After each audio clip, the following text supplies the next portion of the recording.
মোল্লা মোল্লা মোল্লা মোল্লা মোল্লা তন্ত চলবে। এই বাংলাদেশের মোল্লারা তো হকের কথা বলবে। মোল্লা মোল্লা মোল্লা মোল্লা মোল্লা তন্ত চলবে।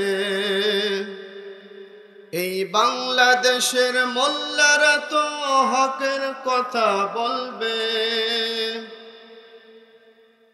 যত করো গলাবাজি করো ষড়যন্ত্র, এই বাংলাদেশের জমিনে বাই থাকবে মোল্লাতন্ত্র। ঠিক কিনা? যতই করো গলাবাজি করো ষড়যন্ত্র, এই বাংলাদেশের জমিনে বাই থাকবে মোল্লাতন্ত্র। আজ মোল্লা চেনো না, তুমি আলেম চেনো না, মসজিদ চেনো না, মাদ্রাসা চেনো না। মোল্লা চেনে তোমার বাবাই, জিজ্ঞেস করো তাকে গিয়ে। মোল্লা সারা কেমনে হলো তোমার বাবা মায়ের বিয়ে? ঠিক না? মোল্লা চেনে তোমার বাবাই, তাহার কাছে গিয়ে বলো। মোল্লা সারা তোমার দাদার জানাজাটাকে পড়ালো। কোমল সুরে জিজ্ঞেস করো তুমি তোমার মাকে। কোমল সুরে জিজ্ঞেস করো তুমি তোমার মাকে। তোমার জন্মে তোমার কানে আজান দিল সে কে? তোমার জন্মে তোমার কানে আজান দিল সে কে? আজ মোল্লা চেনো না, তুমি আলেম চেনো না, মসজিদ চেনো না, মাদ্রাসা চেনো না। মোল্লা চেনে ব্রিটিশরা সব বালাকোটের রণাঙ্গনে, সাইয়েদ শহীদ রক্ত দিয়ে স্বাধীনতার বীজ বনে। মোল্লারা সব এক কাতারে, ঐক্য গড় বিভেদ ভলো। নাস্তিকতার বিষ বৃক্ষ জমিন থেকে উপড়ে ফেলো। ঠিক না? শাহজালালার শহীদ তিতুর খুন রাঙা জমিন। মোল্লা ছিল, মোল্লা আছে, থাকবে চিরদিন। মোল্লা ছিল, মোল্লা আছে, থাকবে চিরদিন। আজ মোল্লা চেনো না, তুমি আলেম চেনো না, মসজিদ চেনো না, মাদ্রাসা চেনো না। মোল্লা মোল্লা মোল্লা মোল্লা মোল্লা ত্রন্ত চলবে। এই বাংলাদেশের মোল্লারা তো হকের কথা বলবে। আজকে আমাদের এই ছোট্ট সাউন্ডের কারণে, অনেক সময় গলার আওয়াজ নিচু হওয়ার কারণে আজকে বাতিলপন্থীরা আমাদের নিয়ে তামাশায় লিপ্ত হয়েছে। পৃথিবীতে 200 কোটি মুসলমান, এক ইসরায়েল আমাদেরকে মেরে মেরে শেষ করে দিচ্ছে। আজকে মুসলমান 200 কোটি মুসলমান একত্রিত হয়ে যদি ওই ইসরায়েলের ভূখণ্ডে পেশাব করে দিত, পেশাবের ফেনার সহিত ইহুদিরা ভেসে যেত। কথা বলুন ঠিক কিনা? আজকে আমরা গলাবাজি করি, ইলেকশন আসলে, কোরআনের মাহফিল আসলে গলার সাউন্ড বের হয় না। আজকে আমাদের গলার সাউন্ড নিম্ন হওয়ার কারণে আজকে আমাদের শিক্ষা ব্যবস্থাপনায় প্যাক প্যাক প্যাক প্যাক, ঘ্যাঙর ঘ্যাঙর ঘ্যাগু, ঘ্যাঙর ঘ্যাঙর ঘ্যাগু। আমাদের দাম বেশি না ব্যাঙের দাম বেশি? কথা বলেন, কথা বলেন। আমাদের দাম বেশি না হাঁসের দাম বেশি? এটা তো বললে হবে না। কোরআনে আল্লাহ পাক কি বলেছে দেখেন, শোনেন। আল্লাহ পাক তাবারক তাআলা কুরআনুল কারীমের ভিতরে সূরা বানী ইসরাঈলের 8 নম্বর পৃষ্ঠার ভিতরে আল্লাহ পাক বলেন, ওয়ালাকাদ কাররামনা বানী আদামা ওয়া হামালনাহুম ফিল বাররি ওয়াল বাহরি ওয়া রাযাকনাহুম মিনাত তাইয়্যিবাতি ওয়া وفضلناهم على كثير ممن خلقنا তাফদীলা। আল্লাহু আকবার। আল্লাহ পাক ঘোষণা করে দিলেন, হে বনি আদম, আমি তোমাদের জন্য জলে এবং স্থলে, পানিতে এবং উপরে তোমাদের চলাচলের জন্য ও বনি আদম উত্তম সওয়ারির ব্যবস্থা করেছি। ওয়ারাযাকনাহুম মিনাত তাইয়্যিবাত, আর আমার জমিনের রিজিকের ভিতরে যেই রিজিকগুলো পবিত্র, বান্দারে সেই পবিত্র রিজিকের ব্যবস্থা আমি আল্লাহ করে দিয়েছি।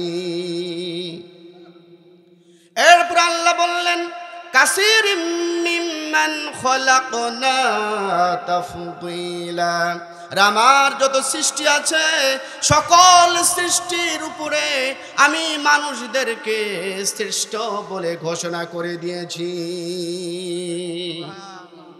তাহলে আমরা সৃষ্টির কি? সৃষ্টির সেরা। আমাদের আজকে বানাচ্ছে হাঁস, এর পরে বানাইতেছে কি? আমি আজকের এই মাহফিলের ভিতর থেকে দায়িত্বহীন কণ্ঠে বলে যেতে চাই, তোমাদের কাছে হাঁস প্রিয় হতে পারে, তোমাদের কাছে ব্যাঙ প্রিয় হতে পারে, তোমরা হাঁসের বংশধর হতে পারো, ব্যাঙের বংশধর হতে পারো। আমরা হাঁসের বংশধর নই, ব্যাঙের বংশধর নই। অতএব আমাদেরকে নিয়ে ছিনিমিনি খেললে আমরা কিন্তু তোমাদেরকে ছেড়ে কথা বলবো না। চললে বলেন ঠিক কিনা? কি আজীব তামাশা। এরপরে বলতেছে আমরা সবাই রাজা, এরকম পা উঁচু করে কি বলছে? আমরা সবাই রাজা। আমি বলি ওরা খেয়েছে গাঁজা, ওরা কি খাইছে? ওদেরকে মরার পরে ফেরেশতা দিবে আচ্ছা মতো সাজা। ধর্ম নিয়ে আসতে করেছে তারা মজা। বন্ধুগণ আমার, ভাইয়েরা আমার, লক্ষ্য করেন আল্লাহ পাক তাবারক তাআলা কুরআনুল কারীম নাজিল করে জানায় দিলেন, লাকাদ খালাকনাল ইনসানা ফি আহসানি তাকওয়িম। বান্দারে তুমি একটিবার তাকিয়ে দেখো, আহসানি তাকওয়িম, কত সুন্দর করে তোমার চেহারাটাকে এত সুন্দর করে নিখুঁতভাবে আমি বানায় দিলাম। কে বলছেন?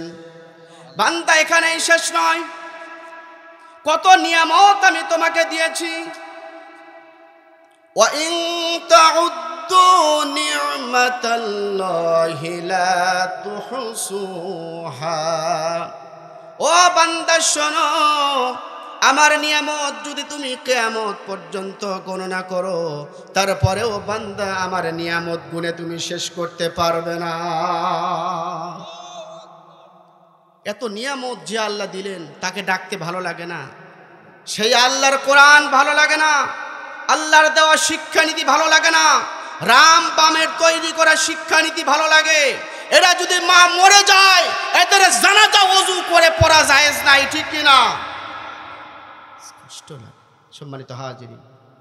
এরপরে আমি লক্ষ্য করি দরুদের সালাম বর্ষিত হোক বিশ্ব মানবতার পরম বন্ধু সাইয়্যিদুল আম্বিয়া, আমার আপনার একান্ত রাহবার। কাল কিয়ামতের কঠিন মুসিবতের দিনে, যেদিন নবী ছাড়া আমাদের কোনো গতি থাকবে না, এমন নবীর উম্মত হতে পেরে আমরা কারা কারা খুশি?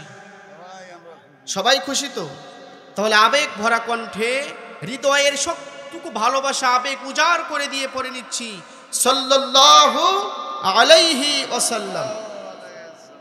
সম্মানিত হাজিরিন, রাত্রি অনেক হয়ে গেছে, আমি আপনাদেরকে নিয়ে বেশিক্ষণ বিরক্ত করব না। আমি যে আয়াতটি তেলাওয়াত করেছি এই আয়াতটি আপনাদের অত্যন্ত পরিচিত আয়াত। কবরস্থানে গেলে মানুষ মারা গেলে আয়াতটি পড়ে কি পড়ে না? পড়ে পড়ে। আমি আপনাদের নিয়ে আয়াতটি তেলাওয়াত করেছি, এটা হলো সূরাত আলে ইমরান। কোন সূরা বললাম? সূরা আলে ইমরান। আবার বাড়িতে গিয়ে চাচি যদি জিজ্ঞেস করে কি ওয়াজ শুনে আসলাম, তখন তো একটা বলা লাগবে যে এই সূরা থেকে আলোচনা শুনে আসছে। সূরাটির নাম কি? আয়াত হলো 200। কত আয়াত? অনেক বড় সূরা, মক্কি সূরা। এটা মদিনায় অবতীর্ণ। কি সূরা এটা? মাদানী সূরা, মদিনায় অবতীর্ণ। এর রুকু সংখ্যা হলো 20টা। কয়টা? আয়াত সংখ্যা 200, রুকু 20। আমি আপনাদেরকে যে আয়াতটা তেলাওয়াত করেছি 102 নম্বর আয়াত। কত নম্বর আয়াত? আচ্ছা, আমরা যারা এখানে আসি মরবো কি মরবো না? কথা বলেন তো। মরতে হবে, বিশ্বাস হয়? তাম পৃথিবীর নাস্তিক বেঈমানরা সব আয়াতকে অস্বীকার করলেও আইনামা তাকুনু ইদরিকুমুল মাউত, এই আয়াতকে অস্বীকার করতে পারে? কথা বলুন, পারে না। সম্মানিত হাজিরিন, মরতেই হবে। দুনিয়ার জীবন খুব ক্ষণস্থায়ী, ঠিক কিনা? দুনিয়ার হায়াতটা কতটুকু? হাদিস শরীফের ভিতরে আসছে, নবীজি বলেন, ইয়াকুলু আল্লাহি মাদ দুনিয়া ফিল আখিরা ইল্লা মিসলু মা ইয়াজআলু আহাদুকুম ইসবাহু ফালয়ানজুর বিমা ইয়ারজিউ। দুনিয়ার হায়াত হলো একটা সমুদ্রের ভিতর যদি এই শাহাদত আঙ্গুলটাকে ডুবাইয়া দেন, ওইটা ওঠার পরে কত লিটার পানি উঠবে? কয় ফোঁটা পানি উঠবে? 1 ফোঁটা, বেশি হলে 2 ফোঁটা। আখিরাতের তুলনায় দুনিয়ার হায়াত ততটুকু। এতটুকু দুনিয়ায় এসে চড়াই বড়াই যা কিছু করি, অন্যের জমি দখল করি আর যাই করি, মেয়েদেরকে ফাঁকি দেই, জমির আইল ঠেলি, যা কা না করি, মরণ কিন্তু আসে না নাই? সম্মানিত হাজিরিন, মরণের পরে কেমনে সুখে থাকা যায় এটা আমাদের জানতে হবে না? আমরা জান্নাত চাই না জাহান্নাম চাই? কথা বলেন, জান্নাত চাই না জাহান্নাম চাই? জান্নাত চাই। তাহলে এশার নামাজ পড়ছি কারা কারা, একটু হাত তুলে দেখান। তাহলে দেখেন, এই কয়েকটা মানুষের ভিতরে অনেকে এশার নামাজ পড়তে পারিনি। আচ্ছা, নামাজ ছাড়া কি জান্নাত পাওয়া যাবে?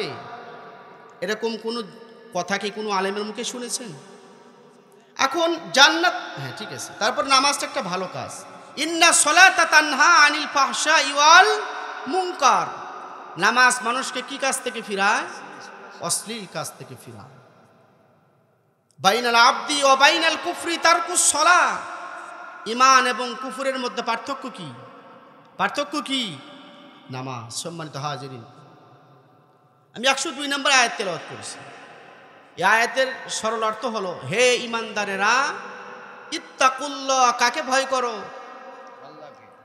হাক্কা তুকাতিহি ওয়া লা তামুতুন্না ইল্লা ওয়া আনতুম মুসলিমুন, আর মুসলমান না হয়ে মৃত্যুবরণ করো না। সম্মানিত হাজিরিন, এই যে তাকওয়া, আল্লাহকে ভয় করা, এই ভয়টা যদি আমরা ওসি সাহেব, ডিসি সাহেব, এসপি, প্রাইম মিনিস্টার, মন্ত্রী, এমপি, চেয়ারম্যান, মাতব্বার, আলেম, ওলামা, ব্যবসায়ী, এই গুণটা যদি প্রত্যেকটা মানুষ অর্জন করি, ব্যবসায়ী, তাহলে এই শুধু আল্লাহর ভয়টা যদি আমাদের ভিতর থাকতো, গোটা সমাজটা আজকে জান্নাতে পরিণত হয়ে যেত। সম্মানিত হাজিরিন, তাকওয়া অর্জন করলে কি লাভ? আজকে তাকওয়া না থাকার কারণে 1 বছর 2 বছর আগে মানুষের দোকানে বাকি খেয়েছি, টাকাটা পরিশোধ করি নাই, ঠিক কিনা? এমন কাস্টমার বোধহয় বেতকান দিতে নাই। দোকানদারকে যখন দেখে সুন্দর করে মাথাটা রুমাল দিয়ে ঢাকে, আর না হলে মাস্কটা শক্ত করে লাগায়। বলেন তো, দোকানের সামনে দিয়ে হেঁটে গেল, দোকানদার দেখতে পারে নাই যিনি দেখেছেন তিনি কে? বিশ্বাস হয় আল্লাহ দেখে? আবার মানুষের জমির আইল যখন ঠেলি, আমি জানি আমার আলের এইটা এরিয়া, এরপরেও মানুষের জমির আইল কাটতে কাটতে মানুষের জমির ভিতরে যখন ঢুকে পড়ি, ওই সময় ভয় করতে হবে কাকে? আবার যখন বিচার করি, গরিবের ছেলে অপরাধ করেছে, গরিবের মেয়ে অপরাধ করেছে, আমি এই এলাকার বিচারক বিচার করি, টাকা যখন 500 পকেটে দেয়, ওই টাকা 500 নেওয়ার সময় ভয় করতে হবে কাকে? কথা বলেন, কাকে ভয় করতে হবে? আবার যখন সুদের টাকা লাগাই, এই ডান হাত দিয়ে টাকাটা গুনে দেই, ওই সময় ভয় করতে হবে কাকে? যে বাবার যখন ব্যবসা করি, সরিষা যখন মাপ দিয়ে দেই, 42 কেজি সরষা 35 কেজি হয়ে যায়, এমন ব্যবসায়ী আমাদের এলাকায় আছে না নাই? যদি চিন্তা করি, এই মাপ তো জীবনের শেষ মাপ নয়, আর একটা মাপ হবে, সেইটা কোন জায়গায়? কোন জায়গায়? ওই মাপের চিন্তাটা যদি করতাম, ব্যবসায়ী মাপে কম দিতে পারতো না, নেওয়ার সময় বেশি নিতে পারতো না, মাতব্বর সাহেব ঘুষ খেতে পারতো না, মন্ত্রী জোর করে রড মেরে দিতে পারতো না। কয় দুরন্ত গতিতে এগিয়ে যাচ্ছে বাংলাদেশ, বিনা ভোটে পাস, রডের বদলে বাস। আজকে অনেক রাস্তায় দেখা যায় রড নাই কিন্তু বাস আছে, ঠিক কিনা? আল্লাহকে যদি ভয় করতাম, রড থাকতো, বাস যেত না, ঠিক কিনা? আজকে আল্লাহকে ভয় যদি করি, কি লাভ হবে? সেই আল্লাহকে ভয় করলে কি লাভ হবে? চিল্লা বলেন রাজি। দোকানদার টাকা পায়, আপনি তো মনে করতেছেন দোকানদারকে আমি টাকা দিলাম না, আমি খুব চালাক। আপনি কি চালাক? এইটা আপনাকে দিতে হবে, এটা আপনাকে কি করতে হবে? কোন দিন দিতে হবে? হাসরে। আহা, সেই দিন টাকা থাকবে, মোবাইল চলবে, রিকোয়েস্ট কুলাবে। সম্মানিত হাজিরিন, মুহাম্মদ ইবনে জাহাশ রাদিয়াল্লাহু তাআলা আনহু থেকে বর্ণিত, قال كنا جلوسا عند رسول الله صلى الله عليه وسلم فرفع رأسه إلى السماء।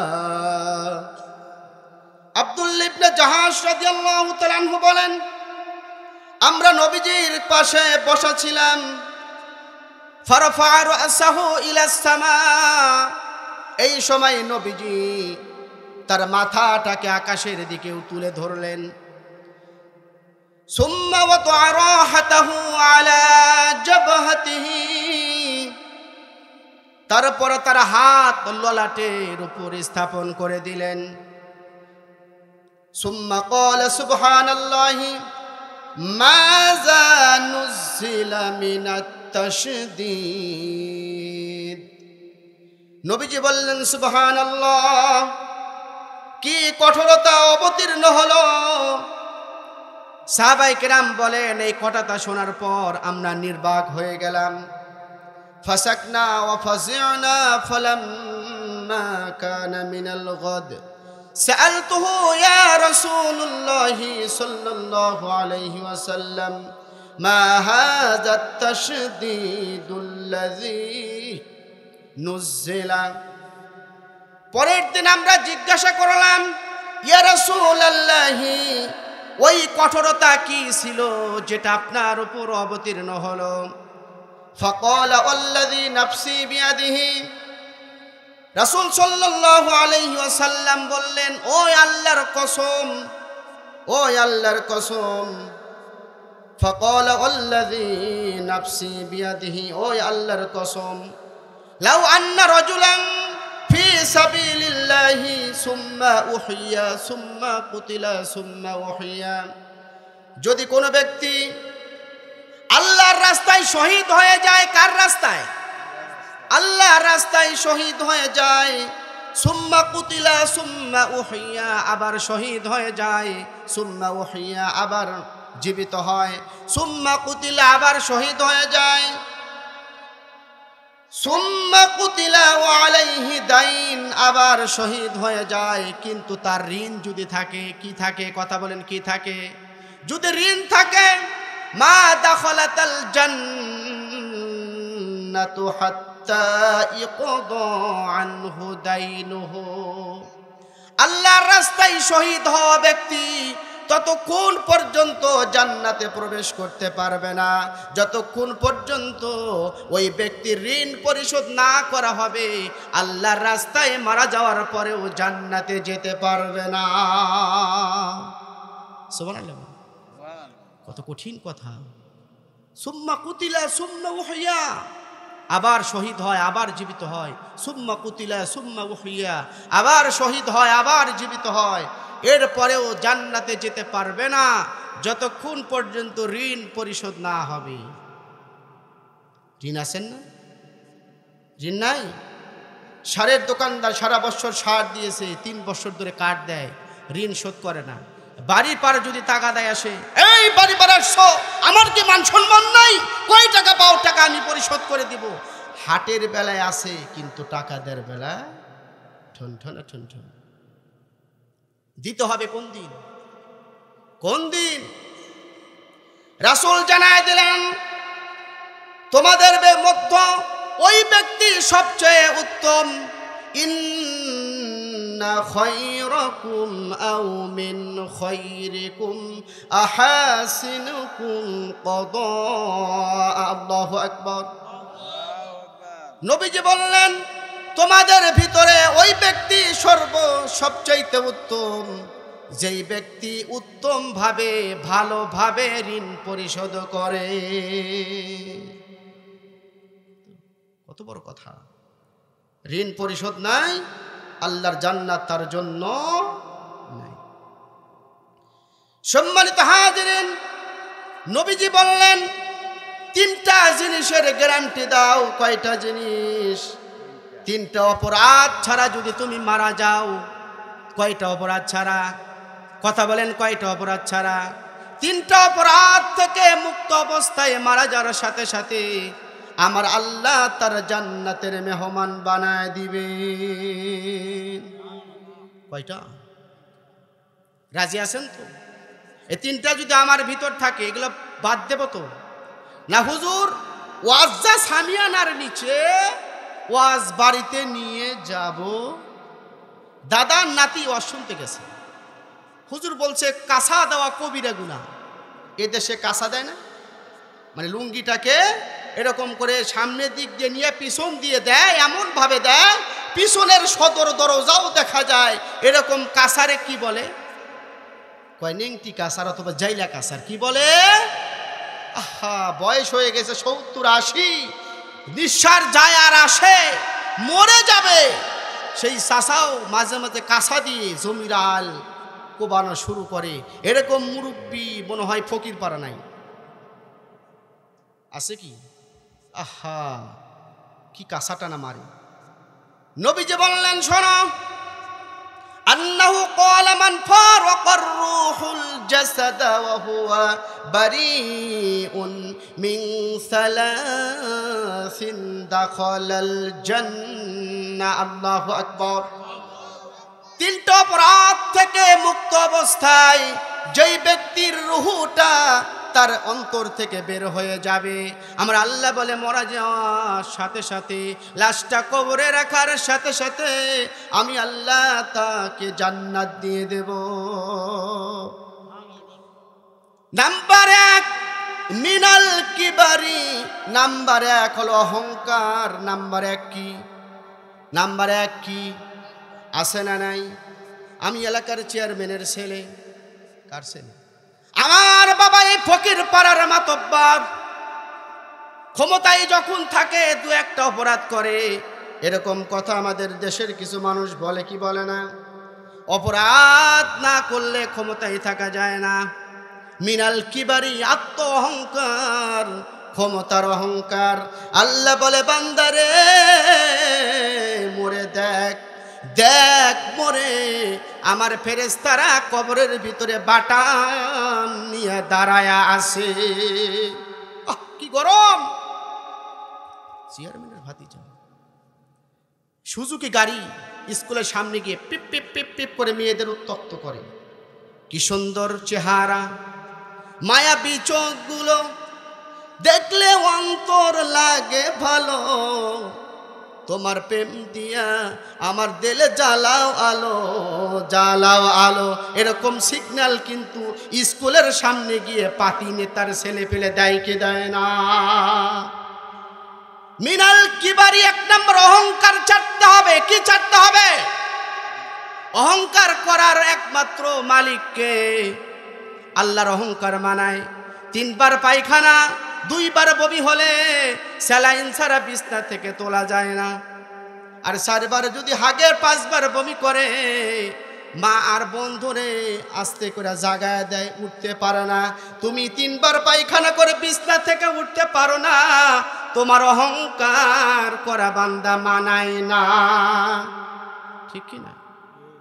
ক্ষমতায় আমরা যা খুশি তাই তাই আহা ক্ষমতার গরম। মিনাল কিবারি ওয়াল গুলুলি ওয়াদ্দাইন, রাসূল বললেন আত্মসাৎ। মেয়েরা জমি দেয় নাই, অথবা বাড়ির পাশে গরিব মানুষের ঘরের ভিতরে, গরিব মানুষের জায়গার ভিতরে ঢুকে পড়েছে 5 হাত। এরকম বিচারক আছে না? গরিব মানুষের ঘরের ভিতরে ঢুকে পড়েছে 5 হাত, দেয় না। গরিব মানুষ আমিন ডাক দিলেই চোখ বড় বড় করে চায়, চেনসনি আমারে, আমারে দেখে পুরা উল্লা পাড়ার মানুষ থরথর করে কাঁপে। এত বড় কলিজা তোর, আমার বিরুদ্ধে থানায় মামলা করার জন্য যাও, আমার কথা স্যার আমিন ডেকে নিয়ে আসো, আমি তোমাকে দেখে ছাড়বো।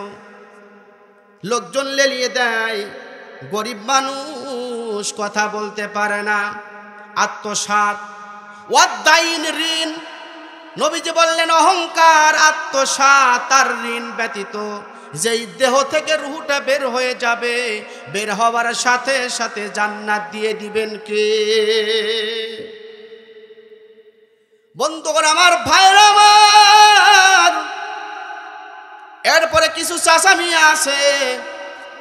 ওয়াত্তাকুল্লাহা ওয়াদিলু ফি আওলাদিকুম, আল্লাহর নবী বললেন আল্লাহকে ভয় করো, আর সন্তান এবং ছেলে মেয়ের ভিতরে যখন জমি জমা বন্টন করো অত্যন্ত সূক্ষ্মভাবে করো।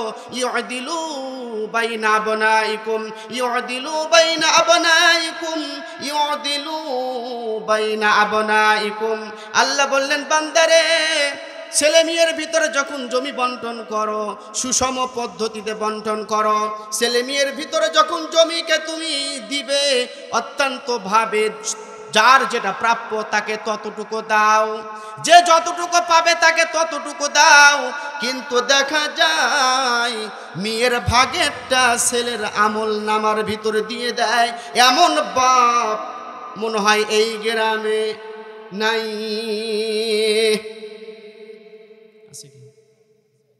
কয় হুজুর মেয়েরে পড়াইছি, বড় করছি, বিয়ে দিয়েছি, কি যুক্তিবাদী?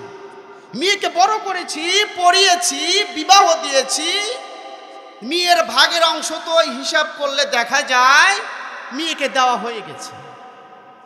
এরকম কথা বলে কি বলে না? মেয়েকে, মেয়েরটা ছেলেকে দেয়। কাকে দেয়? ছেলেকে দেয়। আর মসজিদে 1000 দানার তসবিহ নিয়ে বলে সুবহানাল্লাহ সুবহানাল্লাহ, দেয় শুধু যুক্তি। আল্লাহ বলে তোর যুক্তিতে মিলবে না মুক্তি, তোকে আমি জাহান্নামে নিয়ে বানাবো দোজখের শুটকি। ঠিক কি না?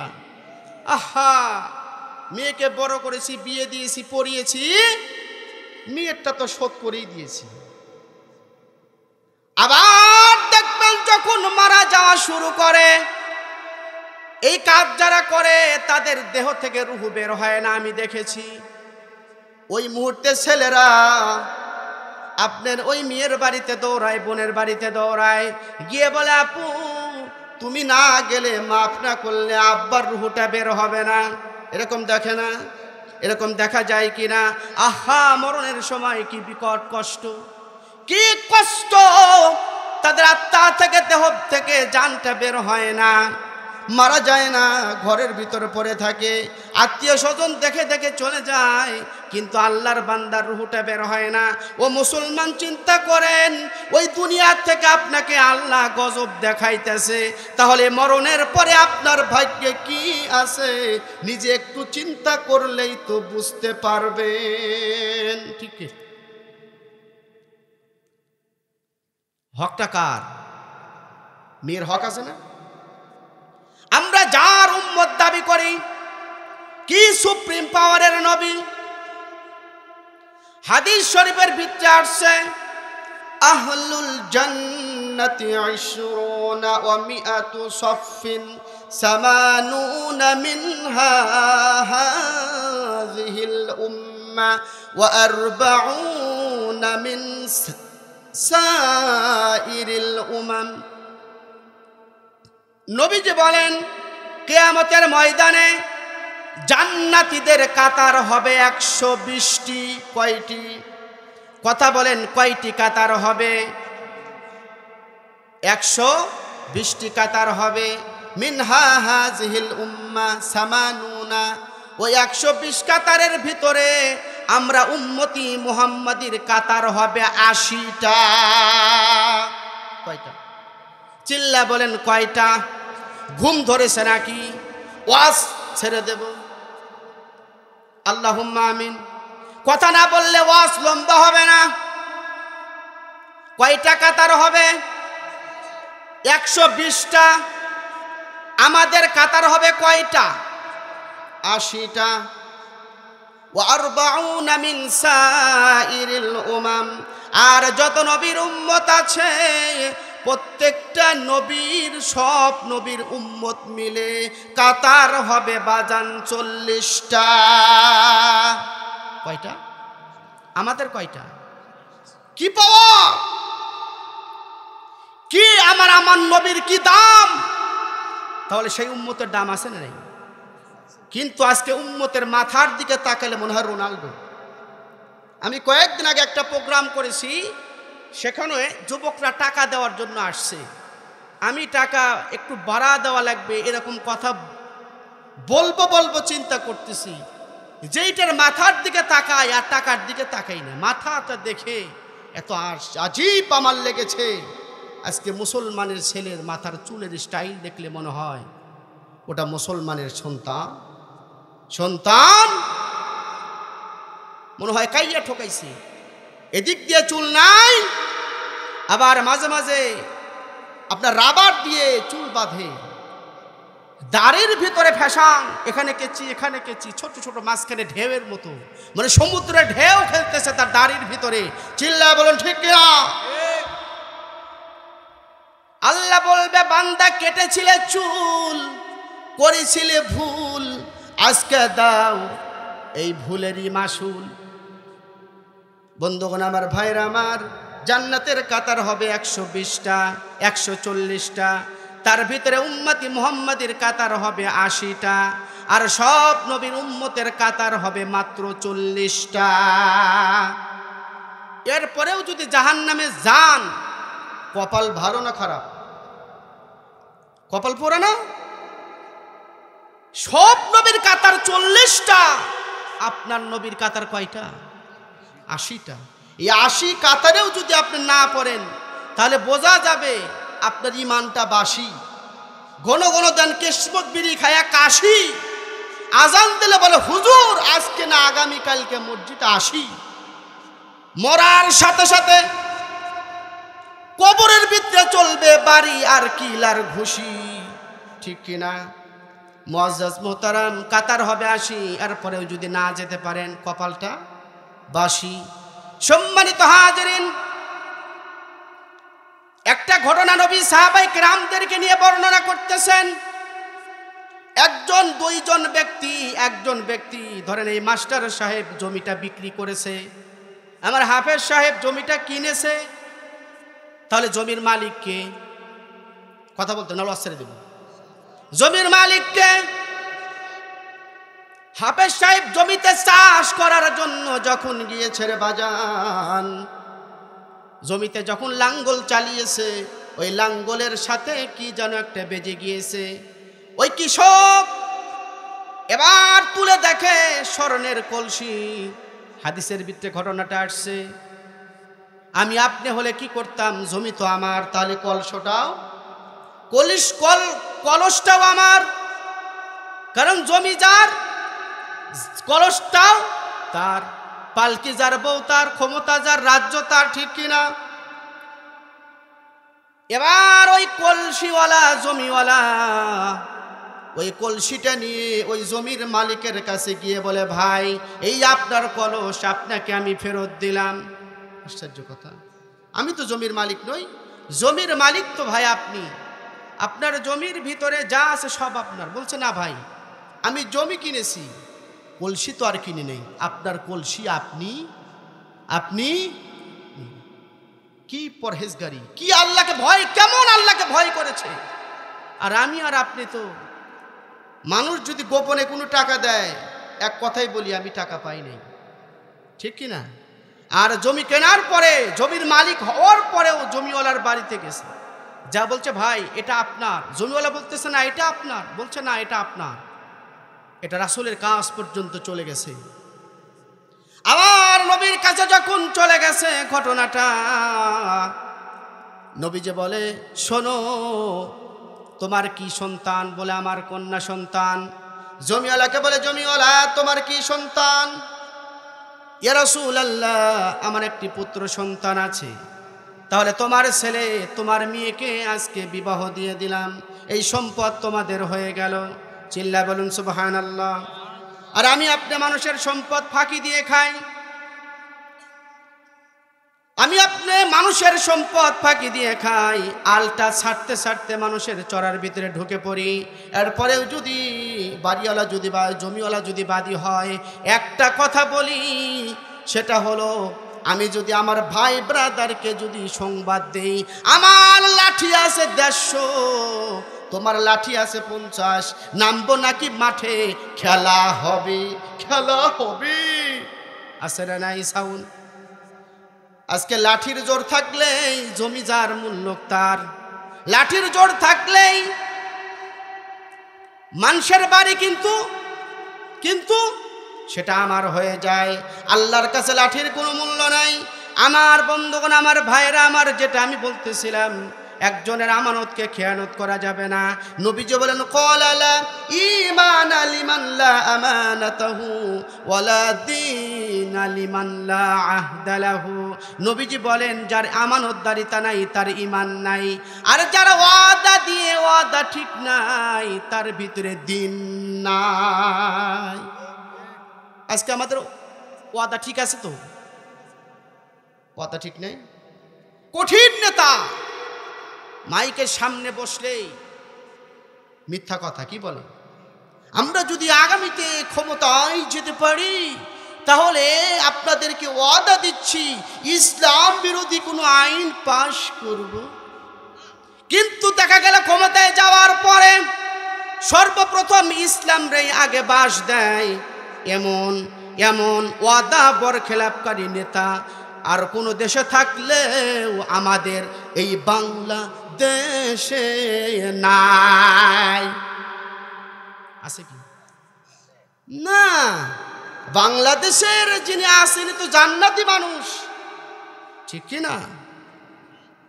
জান্নাতি মানুষ না?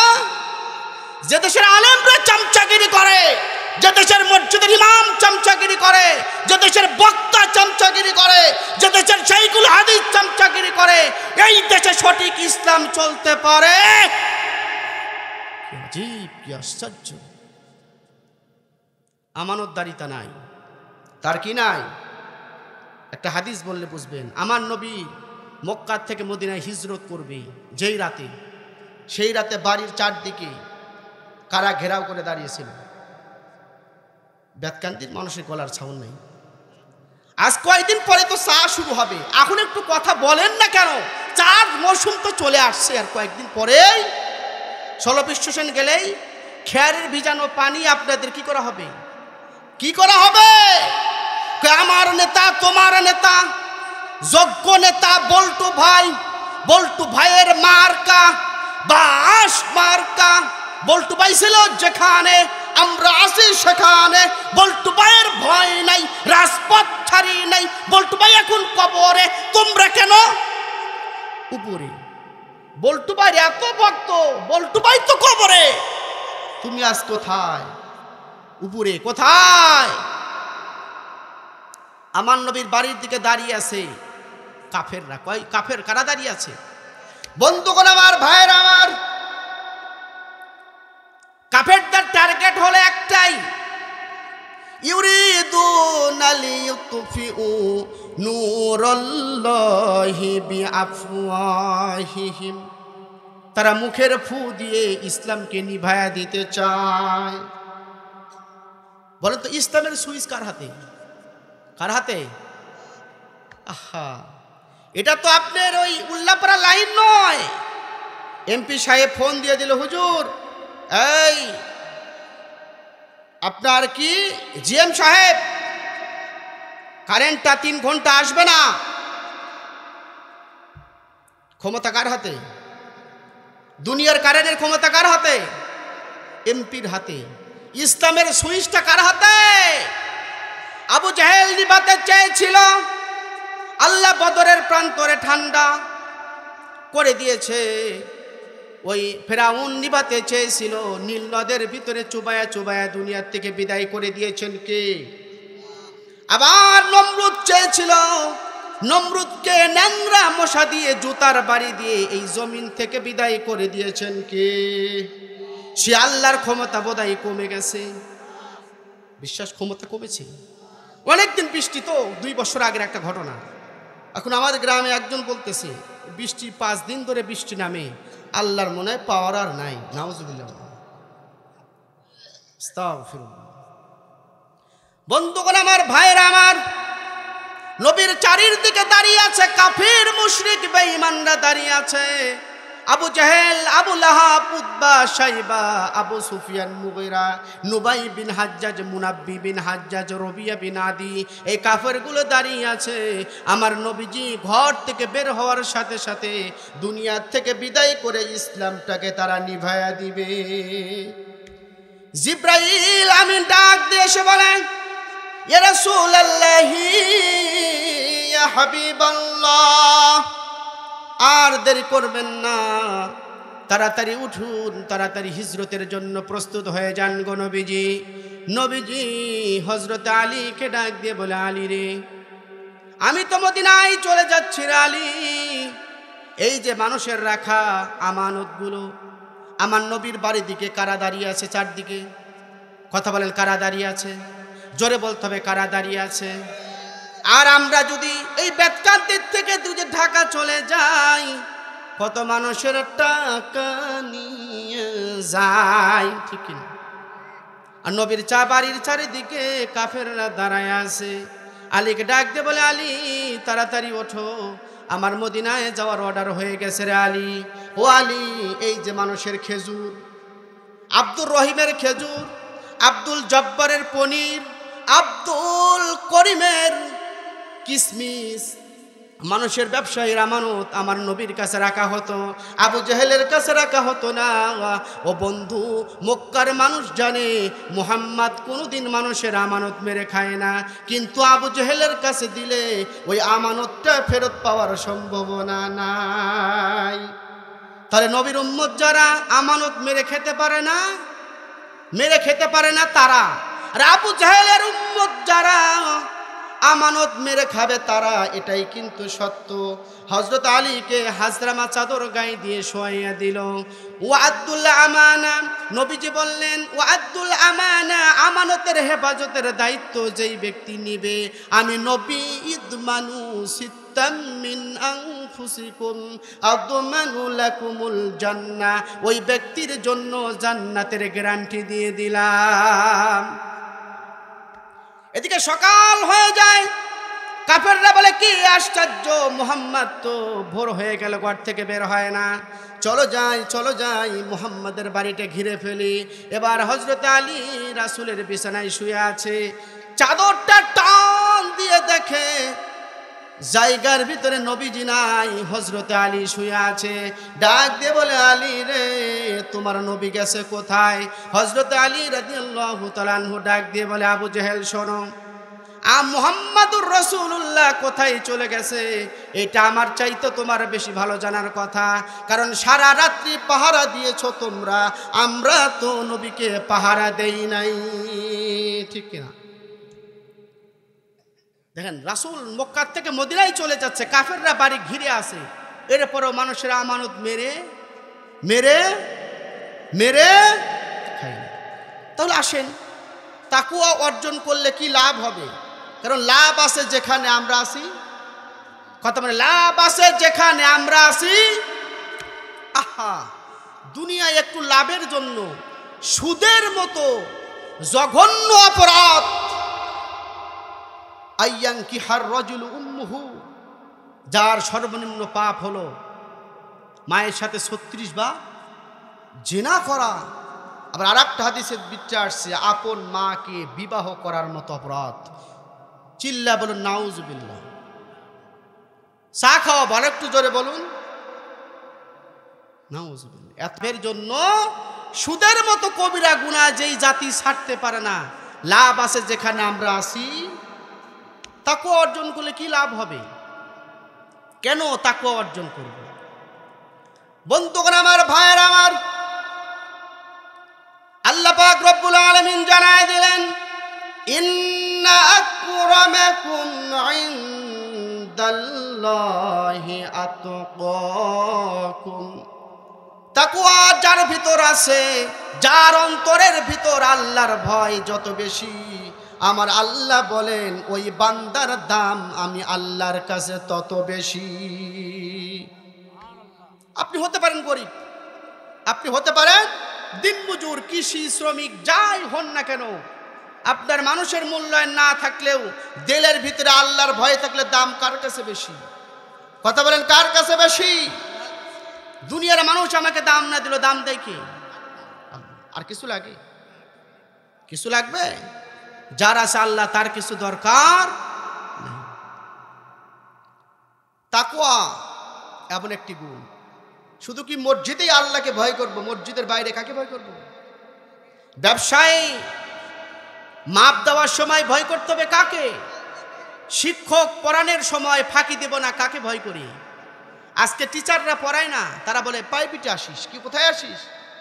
তোমাকে সরকার কিনে নিয়েছে 20,000 টাকা বেতন দিয়ে, এক সকাল 10টা থেকে বিকাল 4টা পর্যন্ত মানুষকে শেখানোর দায়িত্ব, ছাত্রকে শেখানোর দায়িত্ব দিয়েছে। এই দায়িত্বকে সঠিকভাবে পালন না করলে মাস্টারকেও জবাবদিহি করতে হবে কার কাছে? কার কাছে?